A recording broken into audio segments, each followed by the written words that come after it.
Welcome to the Elokus podcast. This is class number 11 in the discourse Naso Rosh, which is the fourth discourse in the great book B'Shoshek Dimu 5672. This we are holding in chapter 13, and it's pretty neat. Yesterday, after the class, I said, "Hey, let me count how many classes altogether." To go back and look at the archives and see how many classes we've done since we started. And it was interesting that I was inspired to count it like out of nowhere yesterday. And yesterday, it turned out was the 72nd class, 72 classes. This discourse is called Ayin Bay 72.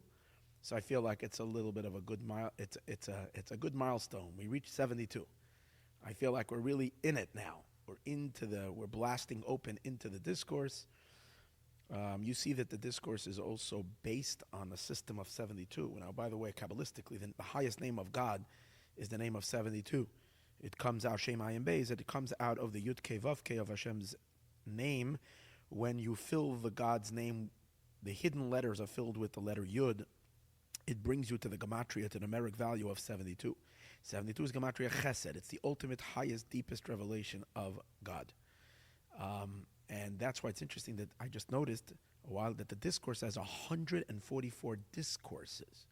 So we're on discourse number 4. After we finish this one, which is a long one, we're still going to have another 140 discourses stringed together one after the other. So we have a long way to go, as we discussed. But the 144 is double 72. So again, 72 is a milestone, and today's class is going to be class number 73 in the overall discourse, class number 11 in the fourth discourse, and in chapter 13, this is kind of the third class. Okay. So yesterday we were learning about the development of Or Mayim Rakia, how every hashpa, every influence, every flow, when it's coming from a source to the recipient, goes through three stages. The recipient can only grasp it in a more fixed manner. It has to have already more of a substance to it. And that's why things become solidified in the recipient's grasp. That's when things become fixed and far more defined, limited, and constricted. Formulated in a particular way. However, if you follow this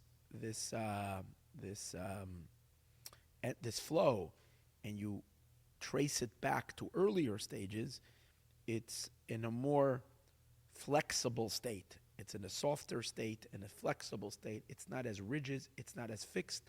In other words, it is more applicable. It has many. It can go in many directions. It's not as stiff. And then there is an earlier stage where it's utterly in the abstract. So these are the three levels of Or Mayim Rakia. Light is completely abstract. Mayim has already more substance, and therefore we spoke, you can put it forms itself in accordance to the shape of the keli that you're putting it in the vessel that you're putting it in, but yet it's fluid. Because the moment you take it out of that vessel, it is back undefined and unshaped. And even when it's in the vessel, it's not really shaped, it's just contained. But then when the water gets congealed water, then it gets stiff and it fixes itself into a certain shape. And primarily we spoke about when things get frozen, which is the idea of rakia, like we discussed yesterday, rakia ke'ena kerach, that the firmament becomes like ice. So ice is frozen water, and once water becomes frozen, it has a particular shape in accordance to in whichever way it was frozen. So therefore, we were learning that the process of intelligence also works that way. The teacher has an idea in its utter abstraction. It's just plain light. It doesn't even have vessels to it. It's a brightness. It can go in. It has no leanings this way or that way. It is so pure, so high. Then when it gets placed, already developed in the mind of the teacher, and it is ready to be transmitted, and even when the teacher is already transmitting the idea, teaching the class, it is flowing from the teacher to the student, it is in a water state. It has already more. It's more containable. It is vesselable, if you might say. It could be received in a vessel, but it still has a certain fluidity, in the sense, as we spoke in the particular case of Shammai and Hillel, that the teachings can either be called forth a leniency or a kindness, or this very same teaching can be a calling. This very idea can be a calling for strictness and discipline, stringency, if you might say. But it's in this way and that way. And the two students in the room who will then receive the idea, each one can walk out with different conclusions in accordance to the shape and form of their, as we discussed yesterday, if you use an analogy, of their shape of their ice cube container. In other words, once it's coming into the student, it's going into a more frozen state, and it's going to freeze in accordance to the mind of the student. Hillel is going to take it in one way, and Shammai is going to take it and freeze it in another way. And two separate cubes are going to come forth. One is round and one is rectangular. Or one is going to have the emotion, is going to call for an emotion of kindness, and the other one is going to call for an emotion, a more disciplined emotion. So, and that is, what we discussed yesterday, that's because that doesn't only happen in the Rakia state. In the Rakia state, it becomes stiff and stuck, so to speak, in this or that. Hillel, when Hillel understands it, it's fixed in the kind image. And when Shammai understands it, it is fixed and unchangeable, and it is in a state of severity. However, we said that in the teachings of Shammai and Naftali and their teachers, when it's still in a water state, where it can be delivered to this student like this, or received by this student and formulate this way, and by the other student and formulate the other way, in the water state, in the fluid state, it has already the potential for a square and a potential for being round. In other words, it has already the chesed and gevura subtleties in it, very subtle. It's just that Hillel will take that potential and actualize it in his mind, and Shammai will take the left potential, the potential of gevura, and fully develop it and stiffen it in Shammai's mind. Now we're going to continue, and we're going to say, and that was a parenthesis we learned yesterday, and we also learned that this system, as we learned in the last words, goes up on all levels. Every hashpa, every flow from level to level always goes through three stages of Or, Mayim, Rakia. Now he said, but now he's going to explain the concept of that sometimes energies can switch and cross over onto the other side. For that, he's going to use an extreme example of that. An extreme example means that we're going to see that even an energy that has already reached the level of Rakia, which means even when a teaching or when a flow has gone down all the way and has become already frozen into a certain shape, you can still defrost it, turn it back to the state of water, and then reformulate it in a different format. And that's why when we're saying that once Shammai has the idea, it's already ready packaged in a package of discipline. And when Hillel has the idea, it's packaged in a package of kindness, and it's unchangeable. That's as long as Hillel and Shammai stay in their own space, in their own homes, in their own base medrash, in their own study hall. But should the two of them make their journey back and come back to Shammai's school, not to Shammai's school, to Shmaya's school and Naftali's school, let them go back a second time for where they heard it from and restudy the same idea, which means they will let go of their preconceived notions of what they heard and understood in the past, free their mind up, which means free this very concept up and allow the concept through a process of Or Chayzer, of returning light, allowing it to, they can rebound it back to the teacher. In other words, they come to the teacher and say, you know what, that lesson you taught us yesterday, we went home, we're not so clear, can you reteach it to us? we're emptying our minds and becoming now spaceless and and opinionless. And let us hear what you're saying. So Shmaya can teach the exact same lesson again, or Rav Talyon, whoever their teacher was for the day. Remember, they studied by two teachers. Both of them together studied by both teachers. So if they go back to those teachers and ask the teachers to teach it again, and the teacher will give the exact same teaching over again, an interesting thing can happen. This is the yachlifu dichtayo. This is the exchange. Suddenly, at the end of the class, Shammai will walk home with a very leniency, with a kind disposition, and Hillel will walk home with a certain sense of stringency and strictness. Because the rule that we said, that Hillel is lenient because he comes from the world of chesed, and Shammai is strict because they come from the world of gevura, from the spirit of gevura, is not a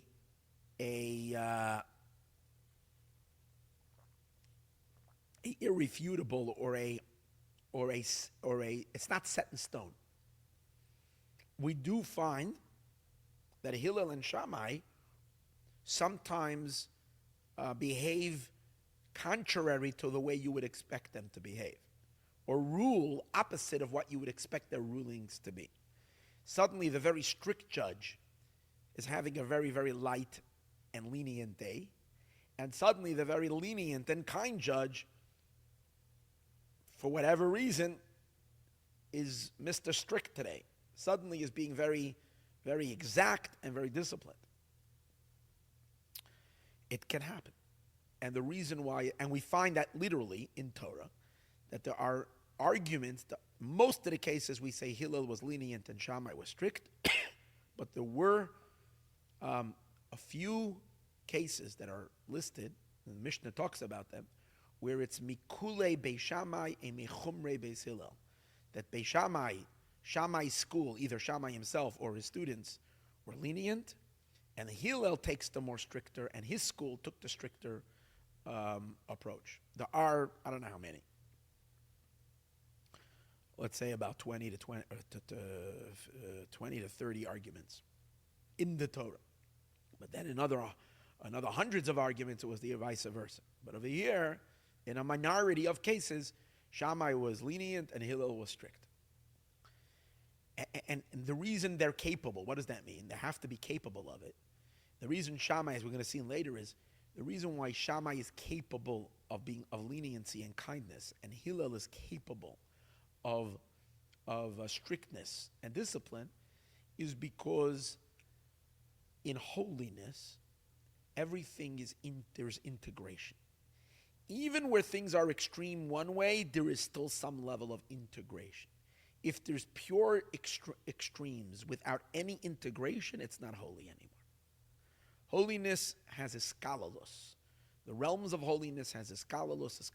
In the realms of the unholy, you can have intolerant extremists that don't have any capacity for opposites. It's only one way, and that's the only way they're capable of thinking. They just do not have any way to open up an opposite form, an opposing trend in their soul. They just don't have it. But in holiness, there is what we call the skalalos asfirot. So since Shammai, even though Shammai is gevura, but the attribute of gevura has chesed inside of it. It's called chesed shebigvura, the chesed of the gevura. And Hillel has within himself a gevura shebechesed. That means Hillel also possesses the power of gevura inside, because the chesed has an element of gevura. So they from their vessels, from their not again, there's the energy in the vessel. The energy is the teaching of the teacher. It's not them. The containers, the kelim, are their minds. Hillel is wired with kindness. Shammai is wired to discipline. But yet within the wiring, there is one wire that runs through in Shammai that is kind. Although most of the bulk of the wiring of Shammai's brain is discipline, of his soul over here really. And most of the wiring of Hillel is kindness. But there is one wire of Gevura running through Hillel as well. And because of the wirings that they have inside Iskalus, it's possible that they exhibit opposite characteristics. It's rare, but it's possible. But now he's saying a much bigger chiddush. Now he's saying a much greater idea. Not only is that we find in the Torah, we find in Torah Shabbal Peh and the oral law that at times Hillel and Shammai kind of exchange positions, but he's taking it to a step further. Hillel and Shammai addressed a certain subject. They had a lesson, and each one formulated their opinion regarding how to react to this particular idea that they've conceived from their teachers. They both came up with and they formulated, and like was expected, Hillel is his reaction towards the idea is a kind reaction, and Shammai's reaction was a very strict reaction to that idea. The outcome of it, it's calling for strictness and discipline or whatever. Yet, what he's saying in the Maayon is it's possible that the very next day or week or month or whatever it is, that they can have a change of heart and a change of thinking, a change of understanding, and they will exchange views. They both will. How will that happen? Generally, once an idea is formulated in your head and stuck itself in a certain way, you can't really hear the opposite. But he says, in the case where you're willing to completely let go, like in the case where they go back to their teacher and they listen to the class that they received and they receive the lesson over again, and they make sure to empty their minds from their previous conceived notions so that they can be completely unopinionated and unbiased when they're hearing, just with an open mind. What could happen is that in Shammai, the chesed will trigger, and they will take the idea, the chesed of the idea, and Hillel will, the kindness of the concept, and Hillel will suddenly will pull the gevura, the left side of the idea, the gevura potential that's an idea, will come down in Hillel's mind, and obviously it will register in the gevura streak that's in Hillel's brain, in Hillel's wiring, and he will develop a very firm, strong gevura opinion, opposite of what he should be. Now, this is where he's saying, this is by the way, a teaching of the Tzemach Tzedek. This is how the Tzemach Tzedek explains. We're learning from the author of the Rebbe Rashab. His grandfather in Oir HaTorah, the Tzemach Tzedek, explains this is the concept, this is the analogy for a chlifu dechtayo, where energies changed and switched vessels. That's extreme example. Why is it extreme example? Because you have an example where the chesed, see, you realize we kept on saying earlier that in the teacher's teaching, even before there's any students, before Shammai walks in and Hillel walks in, so it's just an abstract idea. We said that there are silent, hidden notes of kindness and silent, hidden notes of judgment or discipline in the idea. It's there. Now, what he could have said is that he could have given a simple example how the energy switch sides. He could have said that Shammai comes and Hillel is the first day of school. It's not like they learned this class. So the first day they're studying a new subject they never learned before. And Shammai and Hillel come, and instead of Hillel walking away with the kindness and Shammai walking away with a strictness, the opposite happens. Shammai comes home and based on the idea that he studied is being lenient, and Hillel comes home and Hillel is being strict. What would that mean? A vessel of kindness is containing an idea. Hillel's vessel of kindness is entertaining in its mind an idea of gevura. The gevura element of Shemaya's teachings went into the unexpected vessel. It crossed over and went into Hillel's vessel, and it sweetens Hillel. The gevura element goes and it what you might call it. It disciplines Hillel's mind and makes Hillel act contrary to his otherwise very kind approach. And the opposite is with Shammai. with Shammai. That Shammai took the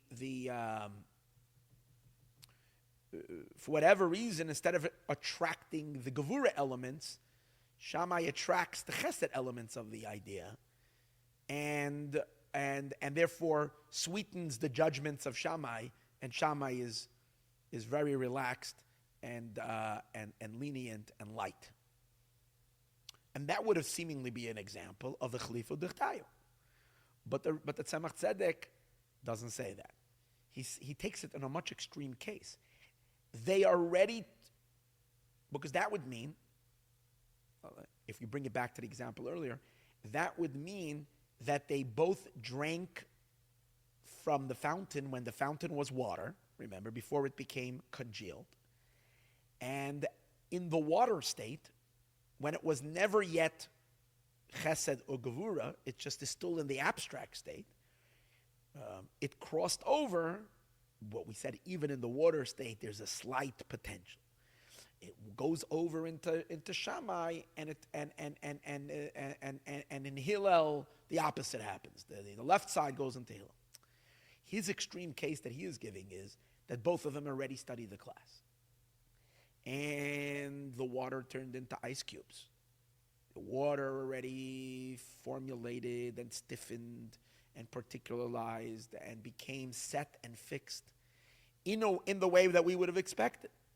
In other words, the potential chesed, the subtle chesed that's in the light, was fully developed like the water. Remember we spoke that a water going into a red glass becomes red. So now the water became fully red in Shammai's cup. And the water became fully blue in Hillel's mind. It already went into the vessel, and it got frozen in that way. Yet he's saying, these very round and square ice cubes can now defrost, and after they were already frozen in a certain shape, they can defrost. Imagine taking the round ice cube from Hillel's head, putting it back to the teacher, where it melts back into water, and that the water that was once in Hillel's head goes into Shammai, and it becomes Shammai's round cube, even though Shammai has, let's say, using an example, a rectangular type of mind, and yet it becomes, yet because there is a potential of everything there, so there is the roundness, their potential as well. And Hillel takes what was once in Shammai's idea, the way Shammai saw it, and now Hillel grabs it, and that becomes Hillel's opinion. That's showing you, and that's an extreme example, where energy was mamish chesed. The energy was already, and I think it's hard to understand why the Tzemach Tzedek, I was bothered when I was learning it. Why is he bringing this example? I think he wants to say that it says when the lights of chesed can switch over and go into gevura, the chiddush, the novelty is that the chesed became real full-fledged chesed, not subtle chesed. It became complete kindness, because not only was it in the water stage of potential of kindness, it went into the rakia state, into the firmament state, and it formulated as kindness. And yet, it can be undone and can now go into the vessel of Gevura. And I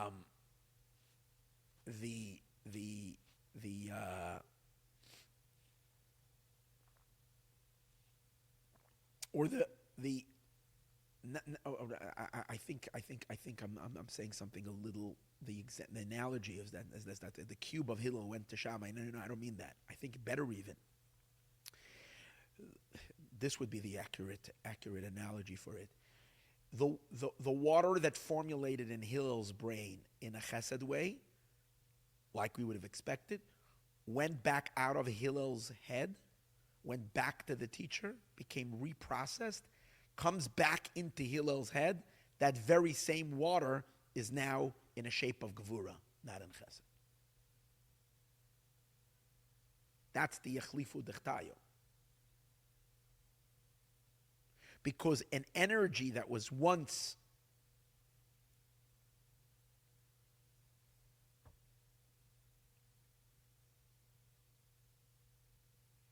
now this would be an example of oir. Hold on, I'm getting a little confused over here. This would be the example of the Oyer HaChesed itself becoming Oyer HaGvura. So now I think I was right earlier. The point over here is that the light, Hillel initially grabbed the kindness of the idea. Hillel initially grabbed the kindness of the idea because Hillel has kind vessels. Now when he releases the idea back to the teacher and they're coming back again, the very kindness, the energy of kindness that went into Hillel's mind crossed over and went into Shammai's head.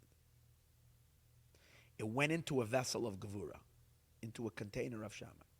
Shammai releases the idea back to the teacher, the Gevura element, and when it's back into the abstract, now it can be redirected and the Gevura goes down into Hillel's head. And that's the changing of the vessels. Okay, this is kind of what it is. But I think the idea why he's saying it is to show that even after it has become full chesed and full gevura, it still is able to switch over to the other side. Even as a rakia. Let's read inside. Told you that this is going to get a little challenging. Now when they come the second time, they're coming back to the teacher again for round number 2 of the same class. And they hear the same class over again. What that means is the fact that they're coming back to listen to it again means they are not just to listen to something that they heard yesterday, they can just review it. It's not, there's no problem in the memory. They want to hear it again because they want to really relearn it. So that means they're releasing what they've been retaining in their heads, they're releasing it. This is the idea. The lights are going back out. They're exiting the vessels. The vessels would be Shammai and Hillel's brains, their heads. It's going out of their minds. It's going back. It's going out. We're entering these ice cubes from the rakia state, and we're putting it back into a melted state of water, going back to the seichel arav, to the intelligence of the teacher hamashpia that's influencing. Then at the second time, it can switch. The light of chesed, b'kli gevura, can go into the vessel of gevura. The light of kindness can go into the light of kindness, which was what Hillel had initially attracted from the idea. Now, instead of it going to Hillel's head, it goes into the vessel of gevura because it goes into Shammai's head. Who Shammai's structure is a gevura structure. His brains are wired to be gevuridik. Now, the reason why it's able to switch is because it wasn't, in other words, in order for it to switch, Hillel and Shammai cannot switch their ideas between themselves.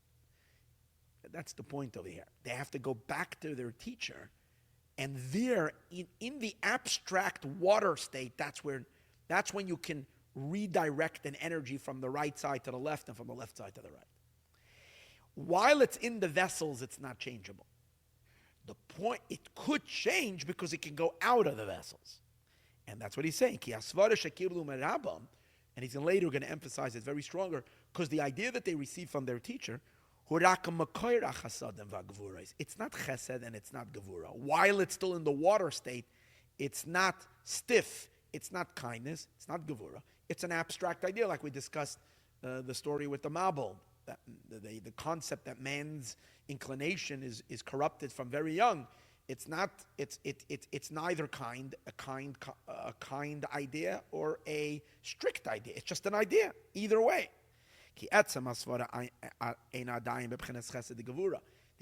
of the idea is not yet chesed, and it's not gain gevura. Now we learn the parentheses, and that's where it can be that it should switch. Sometimes it can switch literally regarding the same application they're talking about. In other words, regarding the same question they had yesterday,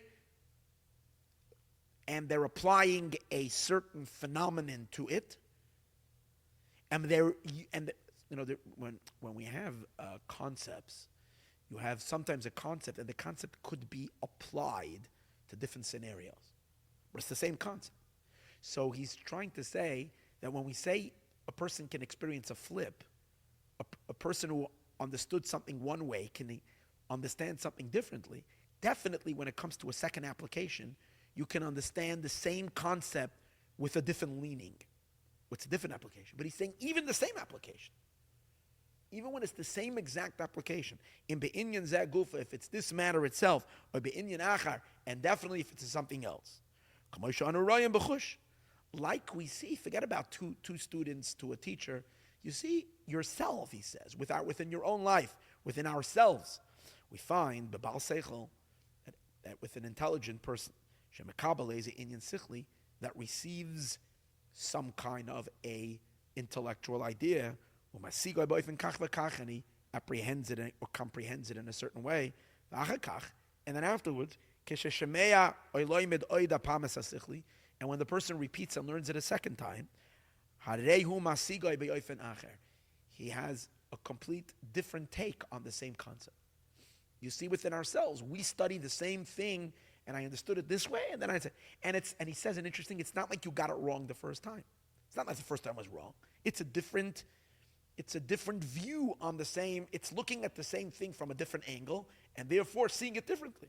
It wasn't like sometimes you learn something, you just didn't learn it well. Your first time you're learning it, you're not really applying it deeply, whatever. And you know the second time is correct, the first time is not. But sometimes it's not that. It's not that you made a mistake. Because the idea itself is so abstract, it's still in a state of fluid. It can change lias ba'asaga kazu. It can be with this type of understanding, u'ba'asaga acheres, and with another type of understanding. And definitely,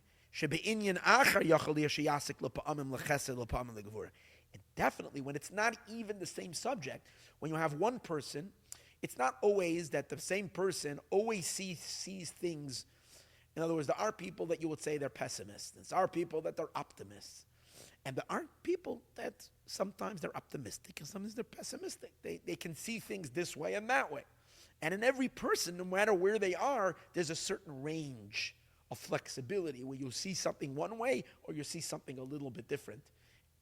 Especially when it comes to different subjects, that sometimes you have more of a kind approach and sometimes you have a more of a strict approach. But it can even be in the same subject, and it can even be the same idea. Relearning it lends itself at times this way and at times the other way. And here he's showing that even after you've conceived something one way, and then it can be switched, when Shammai will then take it what Hillel understood, and Hillel will take what Shammai understood, and this is an experience of a chlifu d'chtayu, as we should further explain this idea, Be'ezras Hashem, in tomorrow's class.